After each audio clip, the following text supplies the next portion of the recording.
connection that way. Got it. Can you see me?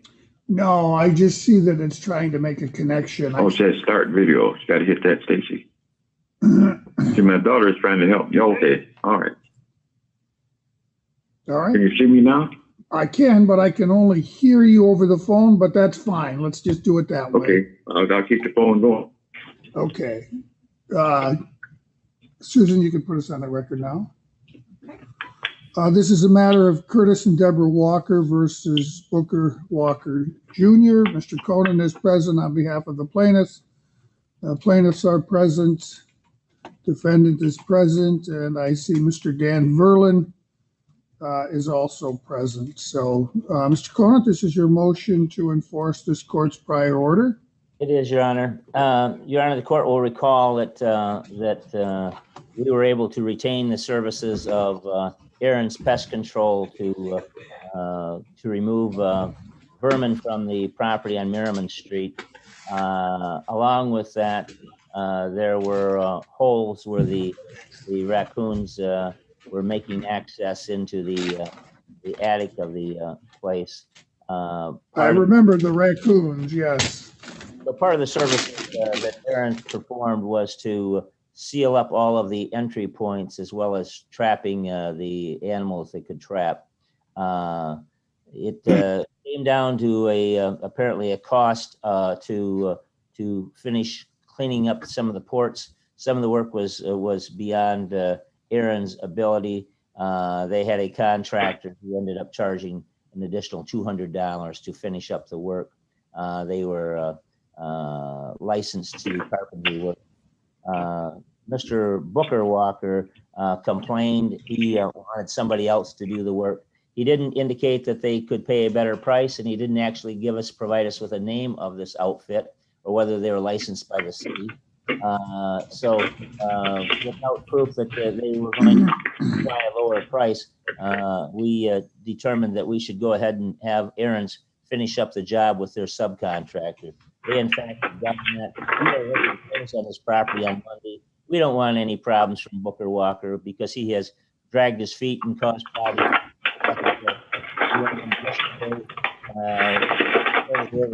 Is 1/3 of the cost of renovations, including the roof repair and the taxes that he hasn't paid. So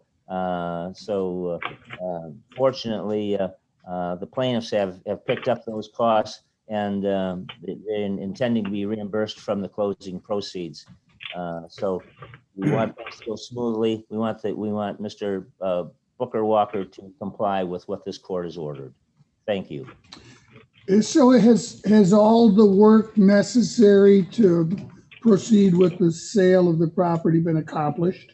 It has, Your Honor. And is it now listed for sale, or what's the plan in that respect?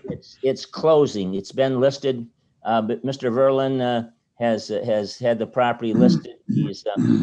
We've got a buyer. We're closing, I think, on Monday at American Tire. That's great. Mr. Booker Walker, is there anything you'd like to say? I'm reading this complaint filed by Mr. Conan. What is he claiming here? He's just asking permission for the moving forward, and that the costs that were incurred be paid out of the proceeds of sale, with each interest holder being charged with their pro rata share of those expenses. If somebody has advanced expenses, they would be reimbursed for that. Then the expenses would be split equally at the time of the sale.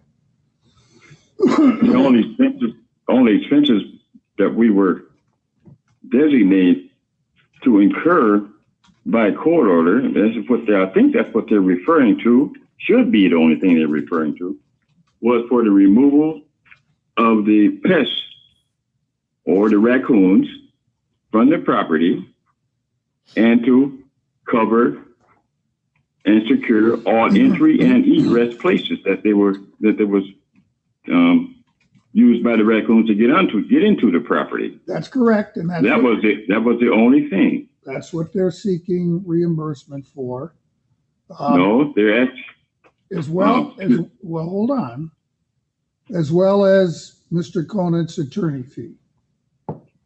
No, attorney fee for what? For the services he's been expending and moving this property along and moving towards a sale. I did not. He did not have to do anything. Well, as a matter of fact, he did. What expenses has he incurred? I don't understand. His time expense. Mm-hmm. All of which was necessitated in order to get this property ready for sale. If any expenses that he incurred was not anything that I've done. Well, I don't understand what's going on here. As a matter of fact, there's been several times when he's had to come back into court to take steps to implement what the court had previously ordered to move forward with the sale of the property. I remember a vehicle. I remember items of personal property that were still in the house, and an inability to work cooperatively with you in order to achieve those ends. You forgot. Well, we did. Everything was done. Well, ultimately it was, but it wouldn't have been if Mr. Conant hadn't gotten involved. This was going nowhere. He's the one. It wasn't going nowhere because there was no attempt to sell the house. Well, it couldn't be sold until it was ready for sale. Yeah, and I asked the realtor to tell me what needs to be done. He refused to do that. He refused to tell me. We talked about that the last time around. Exactly. All right. And that's the same thing we're going with now. Now, they come into court today. It seems to be saying that, let me see, what is their complaint today? Can the court advise me as what the specific complaint that they have today? I think at the time he filed it, there's still, the repairs hadn't been done, but since then they've been done. And that's not my fault. That's what they're claiming, that it's my fault. I think I've read that in their complaint. Well, the allegation, I believe, is you slowed the process down again. No, I didn't. Your Honor, let me tell you what happened. Okay. What they're referring to.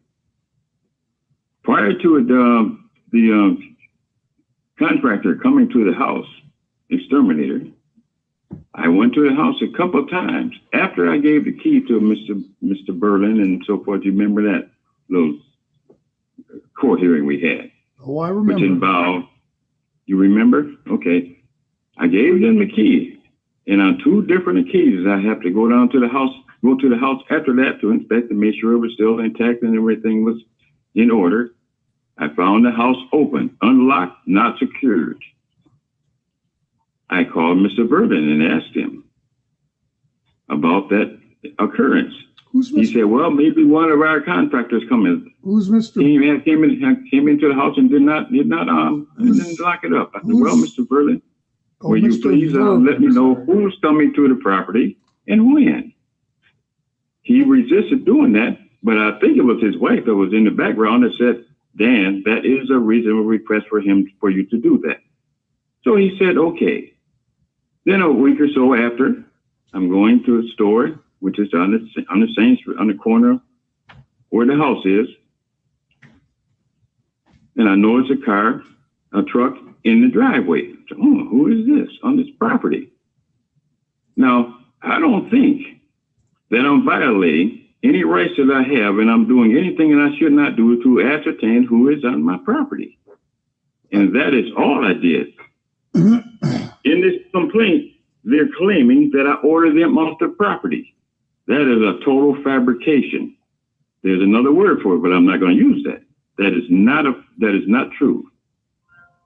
The only thing that I did, I said, well, I'm going to check this out, and went to my car, was going to my car, and the people that's on the property, they seemed to have a detailed understanding of what the court had ordered and so forth. And they said, the lady that was with the gentleman said, we don't have to put up with this, and just walked off the property. I never ordered them off the property. I went to my car and got my cell phone and tried to call Mr. Berlin, whom I have difficulty contacting. Then I said, well, let me call Dennis Conan. And finally, Mr. Conan called me back. And I told him what had transpired. The people got irritated because I came in to ascertain who was on my property. I think that I have those rights as a property owner. If someone is on the property, I have a right to ask who they are and what they're doing. That's what they took offense to, because I came up and asked them what they were doing on the property. And I had asked Mr. Burden to inform me who he was sending to the house, when, and why. And he did not do any of that. Now, if I'm committing a sin to try to ascertain who's going on my property, then I'm guilty. And that's what this is. And Your Honor, excuse me, I know I'm probably going beyond your patience. But Mr. Conan, when I told him on the phone, I explained to what was going on, you know what he said to me? He acted as if he was a child on a Christmas morning, look on the Christmas tree and see the red flyer truck that he always wanted, and said, oh, I can finally get some money from you. That was his retort when I told him what had happened. And now you're fabricating a story that I ordered him off the property, which I did not do. And I know we're supposed to be on an honor basis with our testimony and our presentations. And that's what I'm doing. I do not think this is a valid complaint that's been filed in the court. Mr. Conan is using the court as a means to extract money from me. And that's what he told me. I finally get some money from you. I think I get my chance to get some money out of you. No, I'm sorry. So thank you. So Mr. Conant,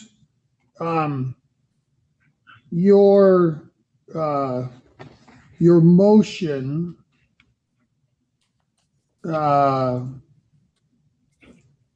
asserts that Aaron's Services was ordered off the property. I've heard from Mr. Walker that all he did was try to ascertain who they were, since he had previously seen the property unsecured and wanted to make sure whoever was there are the people that's supposed to be there.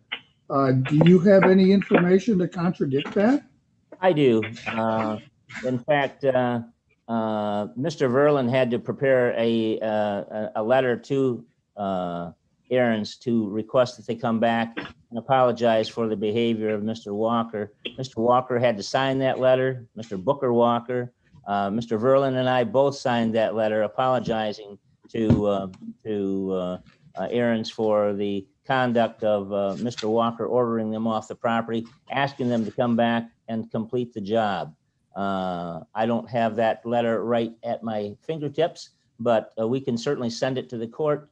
Mr. Verlin is present, and he has that letter too, I know. So in fact, when Booker Walker called me, I was less than happy with him. Never said anything about "we got you now" or anything like that. I was thoroughly upset with him for ordering the court-ordered people off from the property. Their truck is marked Aaron's Pest Control. He knew who they were. The court had already told him that they were going to be doing the job because we had asked the court to allow him to do so. Mr. Walker's got a lot of stories, and he has his old foot in the sand. But the truth is not part of his bag of tricks.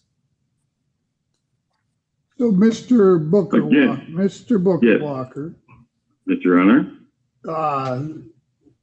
we're both under oath to tell the truth. Hold on. Well, hold on. I haven't put anybody under oath yet to tell. But when you're in court, that's what you're supposed to do. That's understood, I guess. Will you please do that? Well, hold on a minute.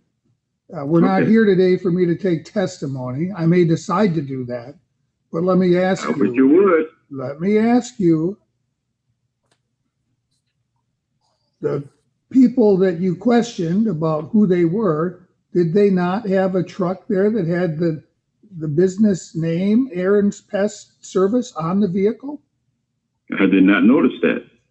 Did you look? If they did have it, look at the truck. I'm talking to the people themselves. Who are you? That's all I have to do. I'm asking the people, who are you?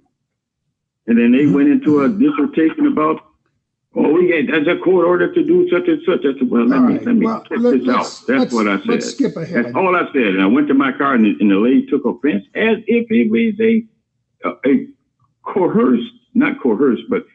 Hold on. Okay. Let me talk. All right. Okay. So here's what I'm going to do today, Mr. Conan. I'm glad that you got a closing scheduled. I want full cooperation with that closing. In order for me to resolve this issue today, I'm going to need to hear from whoever it was from Aaron's Pest Service about the conversation with Mr. Walker. And that's the only way I'm going to resolve this, is to hear. Please. Mr. Walker, stop interrupting me. I'm sorry. Okay. In order for me to resolve this issue today as to whether or not he interfered with or did any more than what he just said, I'm going to need firsthand testimony from the people he had the conversation with. Otherwise, from everyone else, it's hearsay. I've only got Mr. Walker here, who was the only other party that was present. I mean, if you want to go to that expense and trouble, I'm certainly willing to hear that testimony. If it establishes that, in fact, Mr. Walker interfered with the process, I will address that. And probably what should happen in the meantime is go ahead with the closing of the sale, disperse those amounts that are necessary to reimburse expenses equally, and don't disperse the rest until I've had a chance to hear directly from whoever was involved and decide whether or not Mr. Booker Walker did indeed interfere. I don't know how I can do it today without a witness from Aaron's present. Mr. Conan, if you desire such a hearing, just let Nadine has taken over for Patty, in case you hadn't heard. She's now my secretary for civil matters. Let her know. We'll get a hearing on the record. If you can resolve it otherwise, that's fine. But last thing I want to do is stand in the way of this closing. It's been too long coming. It needs to move forward. Amen. Your Honor, can I address another issue with you? I don't have any other issues to address today, sir. We'll address everything else at the next hearing if it's necessary. If you wanted to address issues, you got to file a motion with the court like Mr. Conan did. And how do you do that? I'm not surprised. I don't give legal advice, sir. If you want advice, you need to hire an attorney. All right. The only question I have, Your Honor, is that we had a closing date of May 24th. I don't know anything about that.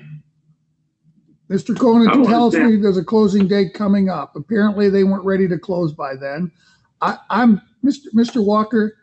If you have something you want the court to address, file a motion. If you don't know how to file a motion, talk to an attorney to tell you how. I'm not giving you legal advice. Mr. Conant, if you do desire a hearing on that issue, let Nadine know. We'll find a slot on the calendar where I can actually take some testimony. Very good. Thank you, Your Honor. Have a good day, everyone. You as well. Thank you.